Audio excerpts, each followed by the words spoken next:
नित्यानंद मिश्रा जी, जो कि रामभद्राचार्य जी के शिष्य हैं। पिछले दिनों उन्होंने शंकराचार्य जी पर गंभीर आरोप लगाए और बीजेपी तथा कांग्रेस को गौ मांस निर्यात पर क्लीन चिट दे दी। अच्छा होता कि शंकराचार्य जी ने जो उनके गुरु रामभद्राचार्य जी को लेकर जो 3 सवाल उठाए थे उन पर जवाब देते तो बेहतर रहता, और एक शिष्य होने के नाते उनका ये अधिकार भी बनता था कि अपने गुरु को झूठा सिद्ध ना होने दे। लेकिन वो ना करके गौ मांस निर्यात पर अधूरी बातें रखकर उन्होंने शंकराचार्य जी पर गलत आरोप लगा डाले। नित्यानंद मिश्रा जी का गौ हत्या के प्रति प्रेम है ऐसा तो नहीं कहा जा सकता, किंतु शंकराचार्य जी के प्रति उनका द्वेष साफ प्रतीत होता है। उन्होंने अपने वीडियो में बड़े ही जोर देकर ये बात कही कि संसद से प्राप्त डेटा में एक भी गौ मांस निर्यात का प्रमाण नहीं मिलता, जो कि बिल्कुल झूठ बात है। पहले आपको नित्यानंद मिश्रा जी का झूठ दिखाएंगे, उसके बाद सरकारों की चालाकी। नित्यानंद मिश्रा जी ने अपने वीडियो में कहा, सत्य तो यह है, भारत से गोमांस के निर्यात पर प्रतिबंध है और यह प्रतिबंध 1954 से है, अर्थात 70 से भी अधिक वर्षों से। ऐसा कहकर नित्यानंद मिश्रा जी ने 1954 की एक संसद की एक रिपोर्ट दिखाई, फिर सीधे पहुंच गए 1967 की रिपोर्ट पर।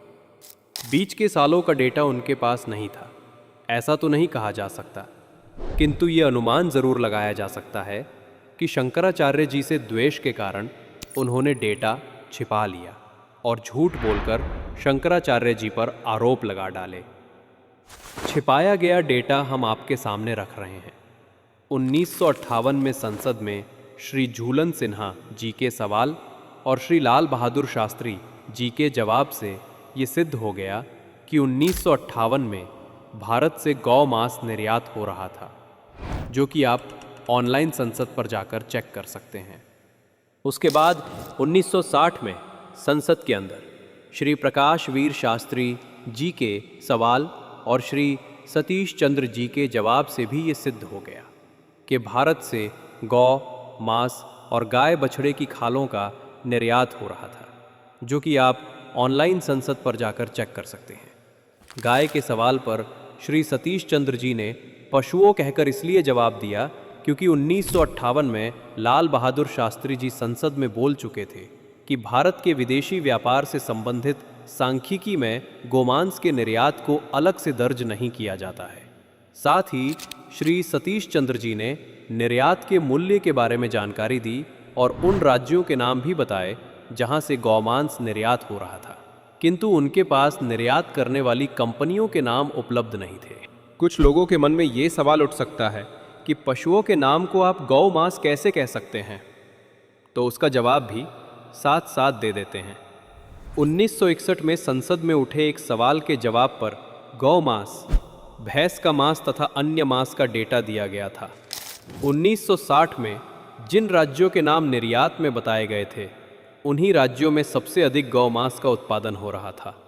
ये भी डेटा आप ऑनलाइन संसद पर जाकर चेक कर सकते हैं।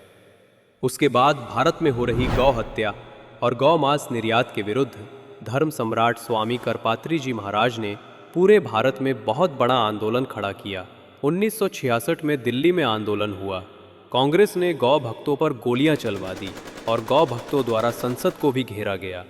इतनी बड़ी घटना के बाद कांग्रेस को ये तो समझ में आ गया था कि देश में कानूनी तौर पर गौ मांस का निर्यात भारत से करना सही नहीं होगा, और वो रोकते भी किसको, क्योंकि उनके पास तो कोई डेटा नहीं था, जो कि वो संसद में बोल भी चुके थे कि गौ मांस का निर्यात करने वाली कंपनी का डेटा उनके पास नहीं है।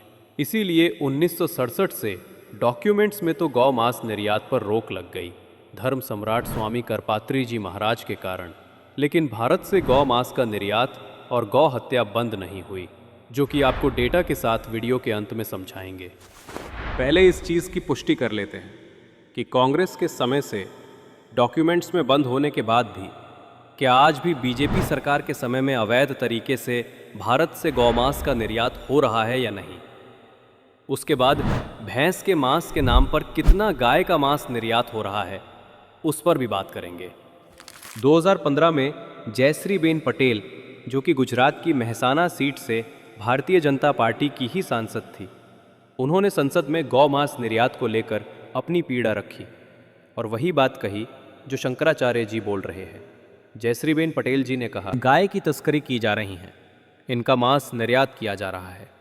इनसे पहले 15 सितंबर 2014 में ही भाजपा की केंद्रीय मंत्री मेनका गांधी ने गौ मांस निर्यात पर कहा और कुछ आंकड़े भी दिए। उन्होंने कहा कि भारत से अवैध रूप से बांग्लादेश को 1,60,000 टन गौमांस का निर्यात किया जा रहा है। अब बात कर लेते हैं सरकारी डेटा के अनुसार ही। भारतीय पशुधन जनगणना आज़ादी के बाद जो हुई, उसमें गौवंश, जिसमें मेल फीमेल दोनों आते हैं, उनकी संख्या सरकारी डेटा के अनुसार 1951 में 155.3 मिलियन थी।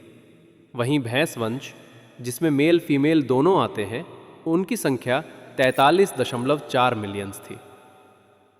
लेकिन देश में इतनी भैंसें काटी जाती है और आपके अनुसार केवल भैंस के मांस का ही निर्यात होता आया है। उसके बाद भी 2019 में हुई अंतिम पशुधन जनगणना के अनुसार भैंस वंश 43.4 से बढ़कर 109.9 हो गई है, दुगुना से भी ज़्यादा। लेकिन गौवंश, जिनकी संख्या 1951 में 155.3 मिलियन थी, कई राज्यों में गौ हत्या बंदी होने के बाद भी 2019 में हुई अंतिम पशुधन जनगणना के अनुसार उनकी संख्या जो 155.3 थी, वो घटकर 142.11 मात्र रह गई है, यानी घट गई है। और अब 2025 चल रहा है। अब क्या हालत होगी?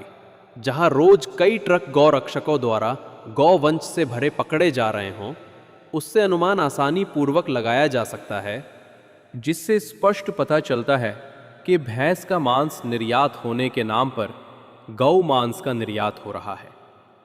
इसके प्रमाण भी आपको 2018 में हुई घटना के अनुसार लग जाना चाहिए था, जहां ट्रकों में भैंस के मांस के नाम पर गौ मांस का निर्यात हो रहा था। साथ ही भारतीय सरकार गौ मांस निर्यात पर कितनी सीरियस है, इसका अनुमान जर्मनी में हुई एक घटना से लग जाता है, जहां भारतीय महावाणिज्य दूतावास द्वारा भारतीय भोजन उत्सव में गोमांस परोसा जा रहा था। नित्यानंद मिश्रा जी कांग्रेस तथा बीजेपी को क्लीन चिट दे रहे थे और शंकराचार्य जी को झूठ बोलने वाला बता रहे थे, प्रोपोगेंडा करने वाला बता रहे थे गौ मांस निर्यात पर, और ये भी बार बार बोल रहे थे कि केवल भैंस का मांस निर्यात होता है। तो नित्यानंद जी जिन देशों में भारत मांस निर्यात करता है, उनमें ये गौ मांस और भैंस का मांस अलग अलग क्यों बिक रहा है? जहां भैंस का मांस उस देश की मुद्रा के हिसाब से 21 रुपये 50 पैसे का 1 किलो है, तो वहां गौ मांस डिस्काउंट के बाद 22 रुपये 80 पैसे का आधा किलो कैसे बिक रहा है? अगर आप बीफ और भैंस का मांस लिखा हुआ ना भी माने, तो भी मूल्य के आधार पर यह स्पष्ट हो जाता है कि दोनों मांस अलग अलग श्रेणी के हैं। दोनों को आप भैंस का मांस नहीं बता सकते। इसके अलावा सऊदी फूड शो में बीफ कैसे परोसा जा रहा है और अलग अलग देशों में ये भारतीय भैंस का और भारतीय गाय का मांस अलग अलग क्यों बेचा जा रहा है? ये सभी साक्ष्यों से ये तो सिद्ध हो जाता है कि भारत से गौ मांस निर्यात हो रहा है। लेकिन कितना हो रहा है, ये आपको गाय की आबादी घटने से और भैंस की आबादी बढ़ने से पता लग ही जाना चाहिए। भैंस का मांस निर्यात करने के नाम पर पकड़े जाने वाले सभी ट्रक जब गौमांस के मिलेंगे, तो शंकराचार्य जी तो यही कहेंगे ना कि भैंस के नाम पर गौमांस ही निर्यात हो रहा है।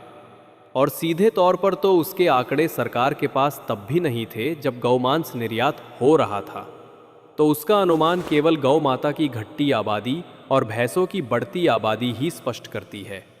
जो रास्ता कांग्रेस ने 1966 के बाद से अपनाया था, उसी रास्ते पर बीजेपी भी है।